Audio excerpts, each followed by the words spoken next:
What's happening, people? Welcome back to another episode of the Athletes to Athletes podcast. Hopefully you all tuned in throughout the month of February for all the Black History Month conversations, as well as my final thoughts where I discuss what celebrating Black excellence means to me. Now, as we turn the page to Women's History Month, I knew that the perfect way to get things started would be to bring on someone who was a mentor and inspiration and an all-around amazing human. And that person is former University of Texas softball player Chez Sievers. I had the privilege of working with Chez at Flow Sports, and as you'll see from our conversation, she's an incredible person with a ton of knowledge and wisdom, along with a different outlook on life that you can't help but learn from. So it's my pleasure to get to today's episode with my friend Chez, and as always, I hope you enjoy the conversation. Well, welcome back to the A2A podcast. Today, I'm sitting down with a really good friend of mine, somebody who was my manager at one point, who I was just telling pushed me to do a lot of things I didn't know I was capable of. And, I had a ton of words of wisdom from her. So I'd like to welcome Chez to the show. Chez, I really appreciate the fact that you are taking some time out of your busy schedule now that you're back in the States and getting reacclimated to the times here in the States. But Chez, I'm going to kind of allow you to introduce yourself, where you're from, and kind of give a little bit of background about you before we start to dive into your story. Sure. Well, thanks so much for having me. It's always a pleasure talking to you. And one thing I've learned in travels, if there's something that you haven't done, you should at least try it. That's, I think, just really powerful in knowing and stretching your own limits, but also being able to discover something new about yourself and the world. Mm-hmm. So I'm glad that, our time together at Flow, that's something that you took away. So that makes me happy. But a little bit about my story. I am one of three. I'm the youngest. So if some of you are wondering, okay, I can't quite put my finger on where she's from.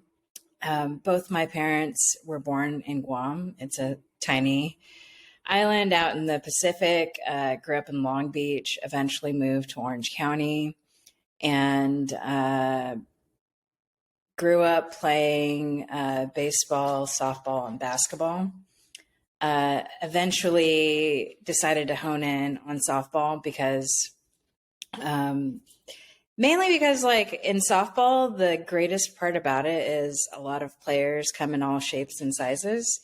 And I was vertically challenged. Some would say I'm only 5 foot. But I really had a love and a passion for the game. I loved, the nuances of it. It's a high IQ sport. You always have to be thinking strategically, but also having to be in the moment. So it's combining a lot of great elements that really test your mental and emotional and physical capabilities. Eventually I earned a scholarship at the University of Texas, where I was able to go to 3 World Series out of the 4 years that I was there.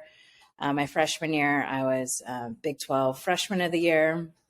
I've played alongside some really great athletes that were Olympians, like Kat Osterman, Lauren Lappin. Played against some of the greatest. Was struck out by Jenny Finch, if any of your listeners know who that is.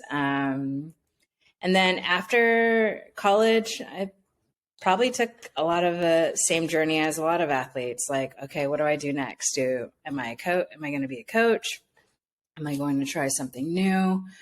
I started working for a startup, and that was my first taste of what that's like. That business dissolved, and then I was actually offered a business of my own. This was I was 23 at the time. So I started my first business at 23, which was basically a membership business where there were a number of club softball teams. It was a membership model. So the players would get X amount of practices, lessons. It would cover their tournament fees. And then I would hire softball coaches to basically run the teams. Then I took a detour. I was like, I think I'm done with coaching for a while. It was a lot of lessons learned through a really tough time running my first business, and then went off into like the corporate world for a little bit. Then went back to coaching. So I started coaching in college. Then I coached internationally. There was an opportunity that opened up. And that was my first time ever traveling abroad.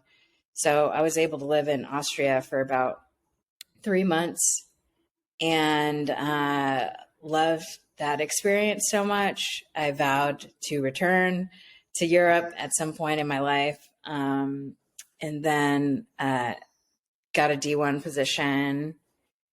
Then realized a year or two into it that I didn't really love the lifestyle of a Division I coach.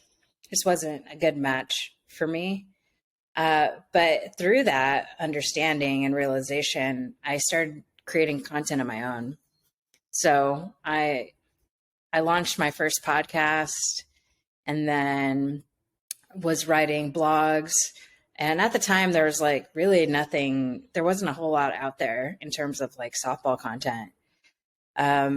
But through learning and teaching myself how to launch a podcast, how to write a blog, how to set up a website, how to set up a 3-point lighting system.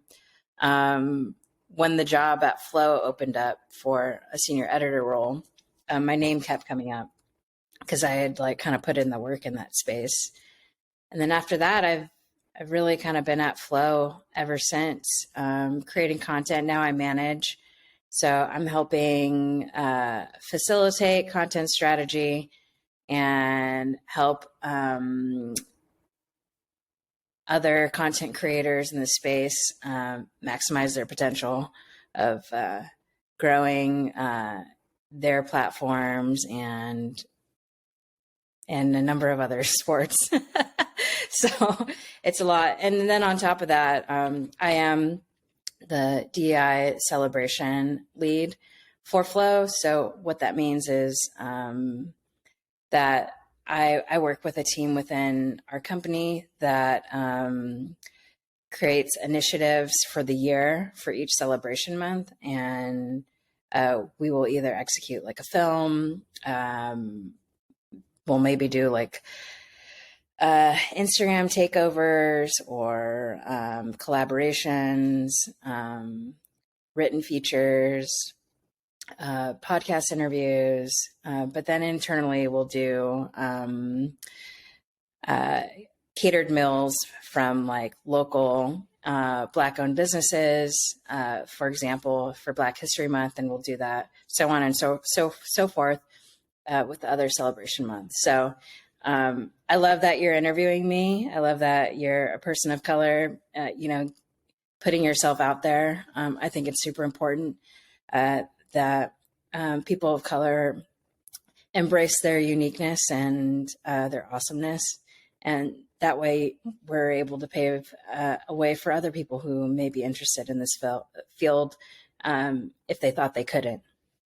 Yeah. I remember working on a lot of those things with you, and it was always incredible, especially because, I had been at Flow, a little bit longer than you had been there, and there were never any of those DEI celebrations. So being able to be a part of the team that could bring in those new celebrations with Black History Month, and interview, different people that had Black people that had huge impacts. Some of them I'm still friends with now. I still talk with Coach Natasha Adair, who I had a chance to interview, who's now the head coach at Arizona State. Back then, I believe she was at Delaware. So, it's been great, and I'm glad to see that you've kind of transitioned into that role to really take the lead, because, like I said, you helped me a ton do a lot of those things. So let's dig into your background of playing sports, and you mentioned that you started to hone in on softball a little bit more as you got older. And was it more so the fact that you thought softball could be kind of that gateway, or were you surprised to kind of see yourself ending up with D1 offers as you got a little bit older? I definitely, once I started getting recruited, it was like new and exciting, but it wasn't the end goal. I definitely was on the field because I loved it. I had a zeal and just a passion for performing at a really high level and winning. And I played on a number of really successful teams and then performed at a high level. And then I think that eventually caught the attention of a lot of schools. And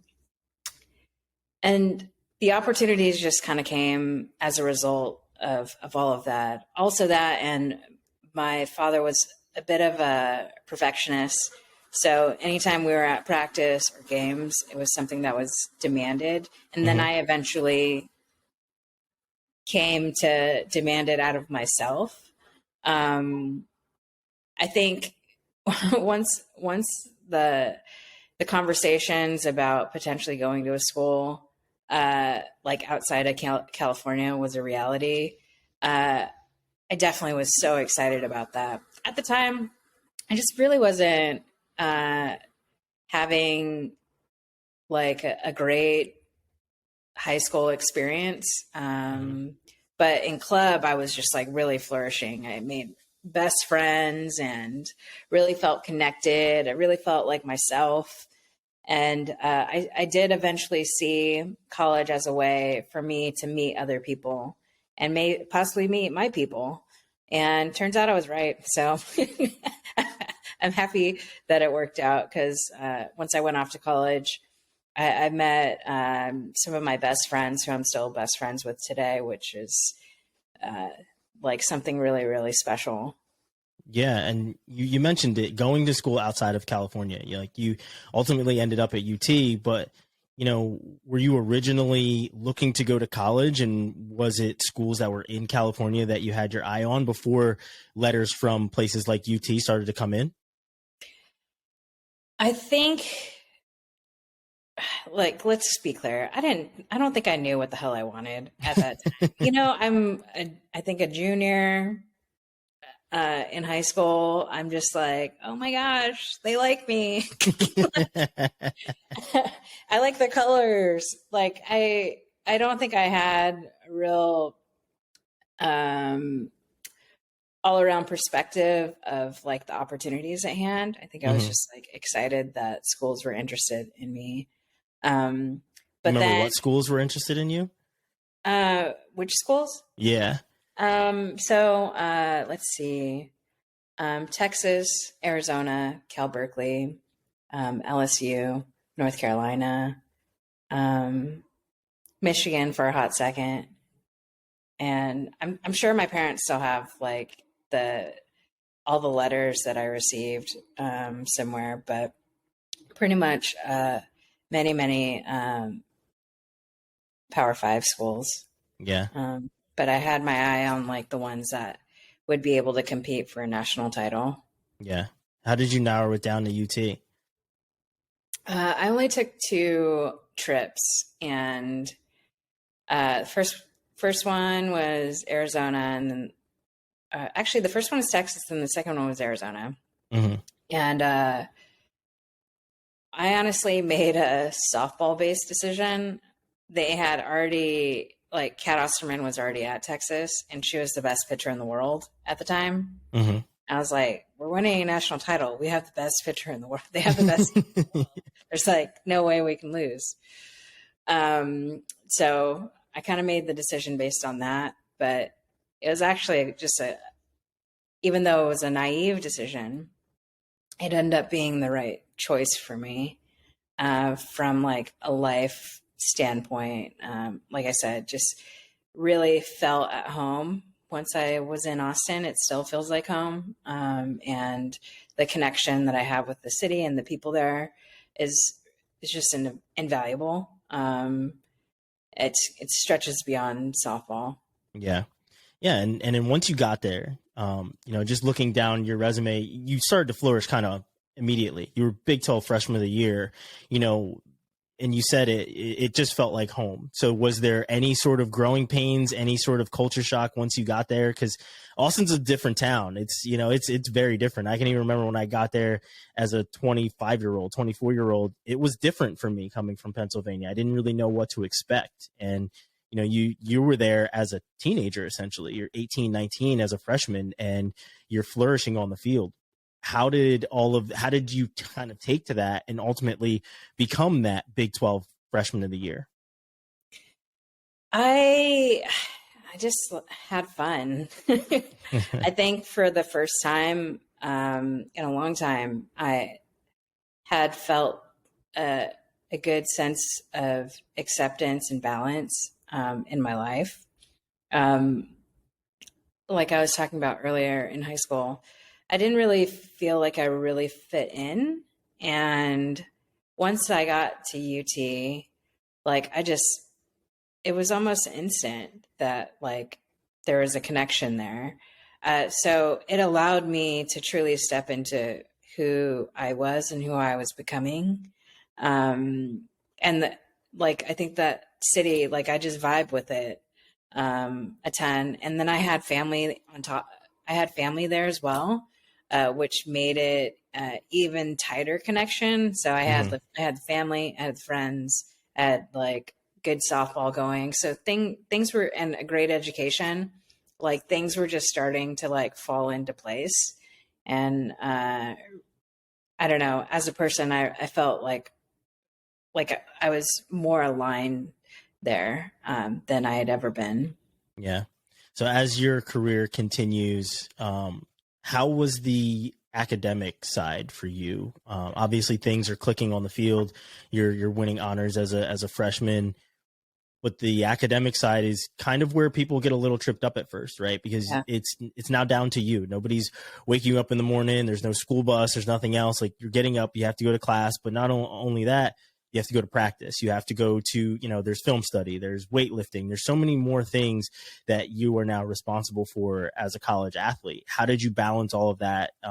And specifically, how was the academic side for you?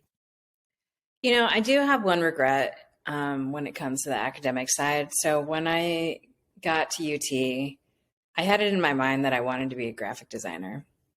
And in order to pursue that degree, it does require more extracurricular activities. Mm-hmm. And what I regret was when my counselor told me that wouldn't be a good idea, that wouldn't be possible. I should have pushed back.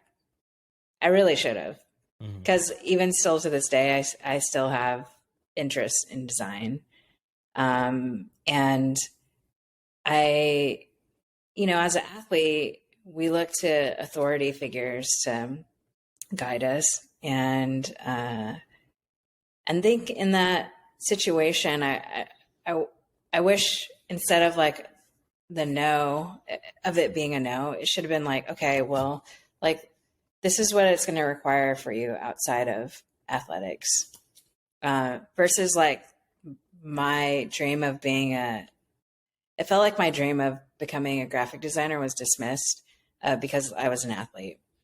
And that's just one huge regret.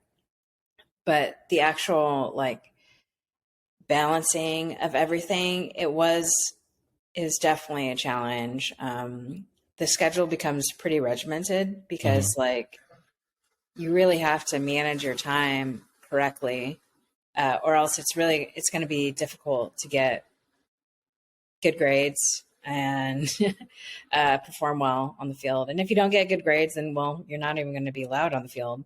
So that part was, it was a challenge, but it's also about, I think for me, what became important was communicating my needs. So thankfully at UT, they have great resources, staff, and tutors who can help you. So being able to communicate, hey, here's where I need help.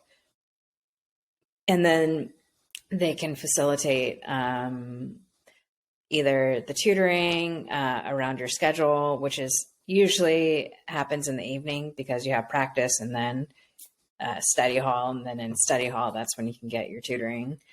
So that's like the plus side to it. So if there's something that you really want to do, like, be bullish about it, fight for the thing that, like, like in your heart that you're curious about, that you're really interested in exploring. That might not even end up being your career, but you should at least like stand up for the things that you want, despite the challenges ahead. Yeah. And then like two, when you need help, being able to like communicate with the people who have those resources, like, no one's going to know your problems unless you tell them. And that was always hard for me because I just like come from a family where we just didn't talk about our problems. We just like keep marching on, and then it becomes like a bigger problem. It's like, oh yeah, still there. So those are two big takeaways there. Yeah. So you even mentioned just like kind of becoming your own person when you were at UT. Would you say that being able to become who you were and who you are helped you to make the decisions of, make easier decisions of like where you wanted to go post college? Because, there's a lot of athletes who you go through college and you're just an athlete, right? And I hate to pigeonhole people because, as athletes, we get that from the outside all the time, right? You're just a softball player. I was just a football player, right? Like, you get that, but you start to truly shape and mold who you are. But then after college, you start to kind of think, well, oh shit, am I just a softball player, right? Like, what other things do I bring to the table? Did you kind of have that identity crisis that a lot of other athletes have, where they're just like, I don't really know where I want to go with my life now that I'm not in that regimented field? Or did you kind of have a structure for that? Did you have your own answers already of where you wanted to go and what you wanted to do? No, I'm probably like everyone else, wandering around in the dark with a lantern. Yeah, I was just figuring it out. The first opportunity that came up was exciting because I was working with, he was a former hitting coach for the Texas Rangers. So I thought, like, I was still very much a softball student, and being able to learn from a major league coach seemed like a really cool opportunity. And it was good for me to step into that and learn like the difficulties in building a business if you don't have like a good model or a good structure or the right business partners. Like, that's just as key. So yeah, a lot of it was figuring it out. I mean, I'm still figuring it out. Like, I don't think anyone that ever ends. And I think when that ends, then your soul kind of dies. We are unique creatures on this planet, and like, we have the ability to change and morph our minds, our bodies, our emotions. Yeah, I think it's just incredible, the gifts that we have at hand. And the only thing constant in this world is change. So like, embracing that versus like, pretending that it doesn't exist or that it's not happening it's not reality. Yeah.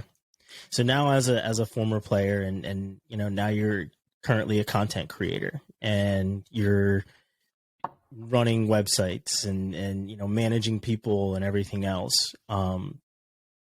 The world of athletics has changed dramatically to the point where it's a lot more accepting of, people from different walks of life, and there's more content coming out. I mean, as we just talked about, you're head of DE&I, where we did Black History Month, we did Pride Month, things like that. If you could go back and talk to that 18, 19-year-old kid about the different things that were coming, what would you say to younger you about the new, more accepting world of sports? That's a good question. Just step into your power, step into who you are, and embrace it, and do things because you love to do them, and not because everyone else is doing it. It's like it has to come. It has to be an intrinsic motivational force within you that drives you, not because everyone else does it. And I think if you follow that internal compass, it will never lead you astray, even though it might not be what everyone thinks you should be doing. Just step into who you are and your power, versus like minimizing it. Yeah, there's sometimes a downside to being too humble, right? Like, sometimes if you're too humble, you become invisible. Mm-hmm. And then like that, for people like us, that's not something that we should shy away from. We should definitely be a voice that promotes others, in the space to continue to rise up and, show the world who you are. It's like, it's such a positive thing. And if people don't like it, well, they can just turn it off and look the other way. That's their problem. How they react to it is something that like neither you and I can control. For sure. So yeah, I think, embrace the change, step into who you are. And step into your power. Yeah. So Ches, we have a section that we always call 5 questions, and that's kind of where we are. This is 5 rapid fire questions, to get your answers. And the first one is, what would you say is one of your greatest sports memories? Oh, wow. The walk-off home run I hit against Texas A&M my freshman year, that was pretty memorable. Like the crowd just went insane. Oh shoot, I have 2. Is it okay if I give you 2? Of course it is. Okay, so that's one. And then the second one is my senior year at Super Regionals. Me and my best friend, we hit back-to-back home runs, and our parents were like behind the fence on this like party bus. And it was just like, it was such a cool moment for me and her to share, and then like our parents as well. Yeah. Who's the toughest pitcher you ever faced? I mean, your teammate was the best pitcher in the world at one time, so I'm sure you faced her. Jenny Finch made me look stupid, so I'll say Jenny Finch. As an adult, and as you started in your career, what was something that you were looking to do that you never got a chance to do that you wish that you could?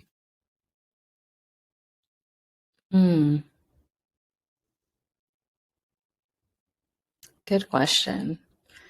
Wish that I could do.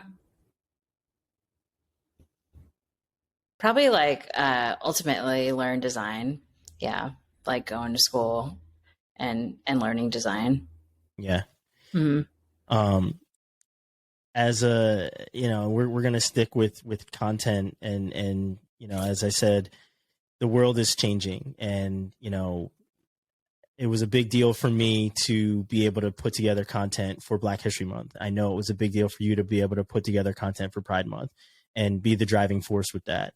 And Women's History Month. And Women's History Month, right? Like you are literally all over, just being a driving force for diversity when it comes to content. What's a project for you that really kind of filled your heart to be able to fulfill it? I have 2. Last year, I was able to produce 2 films. One on Carol Hutchins, who's the winningest coach in softball history.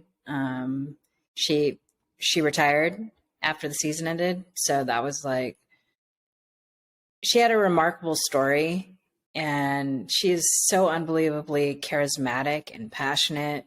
just to be able to tell her story in such a way that was just beautiful and moving. That was really awesome. And then producing the film for Pride Month. It's called Newt. Really cool story. Great guy.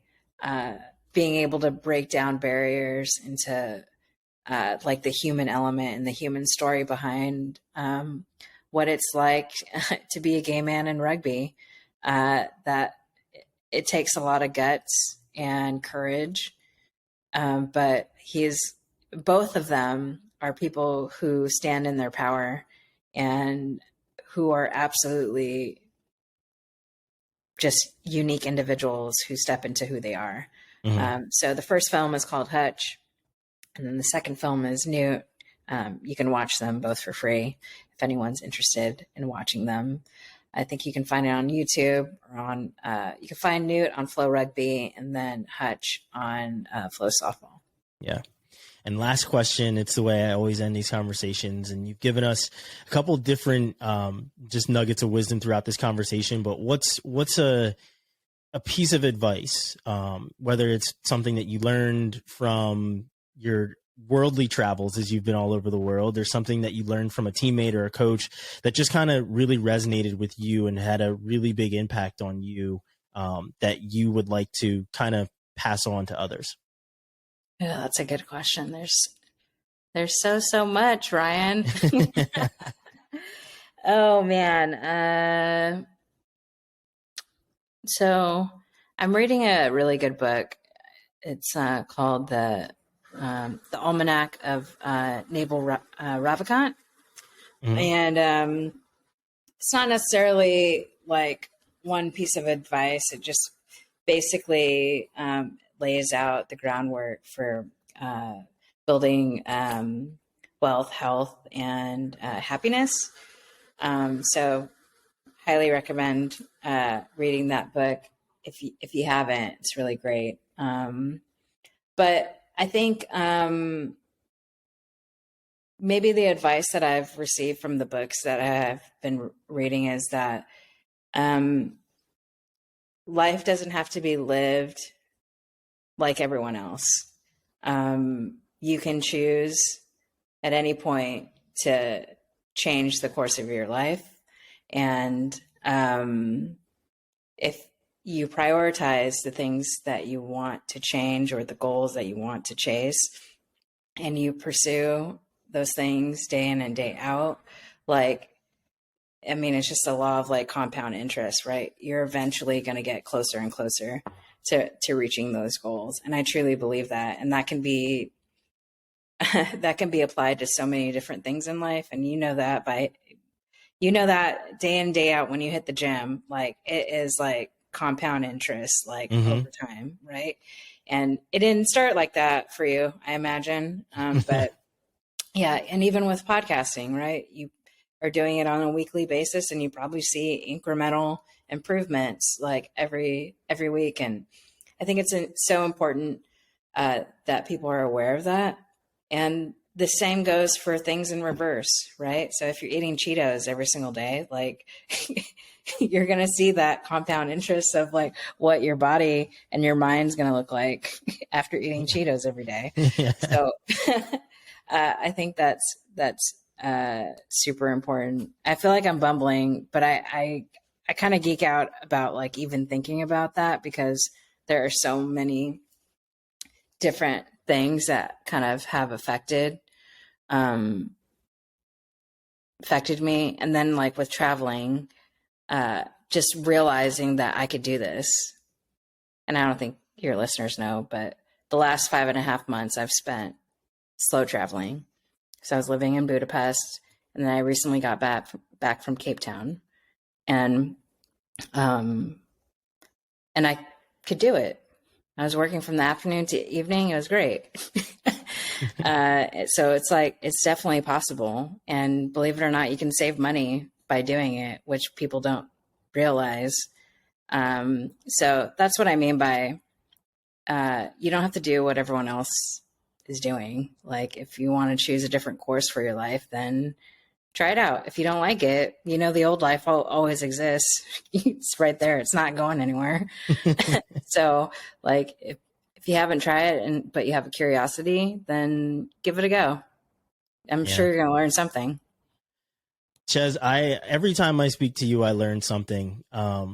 This has been it's always a great conversation. I'm so appreciative that I finally had the chance to interview you. Obviously we had so many times to work together. And as I said, you pushed me to, try to do new things. And, it was always, I may have been a little reluctant at times, but I ultimately knew that, you had my best interests at heart as my manager and as my friend too. And that was the biggest part of it is, you wanted to see me succeed. It had nothing to do with, anything else, but knowing that I had the ambition to do things. And that's why, like I said, I wanted to have you on the show to talk to you and, learn about you even more. But I even know that people need to listen. They need to hear about, your slow travels. You need to know about the books you're reading because you're a wealth of knowledge. And it's always been incredible having every conversation with you.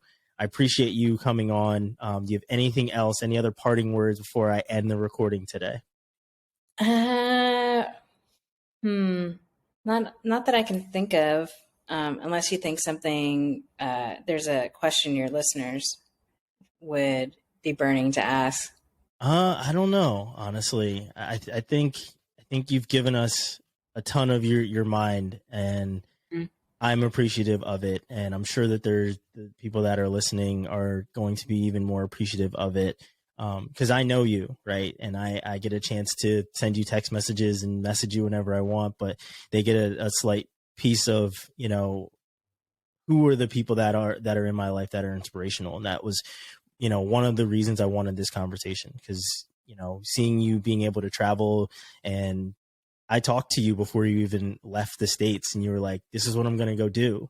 And then seeing, I was like, I guess like I've never even heard of anybody doing this. And then seeing you do it and seeing you post clips of you being on beaches and holding starfish in all these different places. And you know what I mean? Like it's incredible. And I'm really happy that you had a chance to do it. Thank you. Thank you. I appreciate it. It's wild to wake up and you're just like, I'm in freaking Africa right now. This is amazing. This life is so great. Ches, you fully take advantage of life. That's awesome. I love it. I try to. It's great. Ches, I appreciate it. I'm going to let you go enjoy that California sun since you're back in the States and get a little bit more acclimated to that 10-hour time difference that is right there. It kind of sucks, but welcome back, Ches. But I appreciate it. Thank you so much. Thank you. I can't say thank you enough. Thank you for listening to another episode of the Athletes to Athletes podcast. I hope you enjoyed today's conversation. To engage with everything the A2A platform has to offer, go to the App Store and search Athletes to Athletes to download our new app. You can check out our educational material, and you'll ensure that you don't miss when a new episode of the A2A podcast drops. Again, thank you for listening. We'll see you again next time.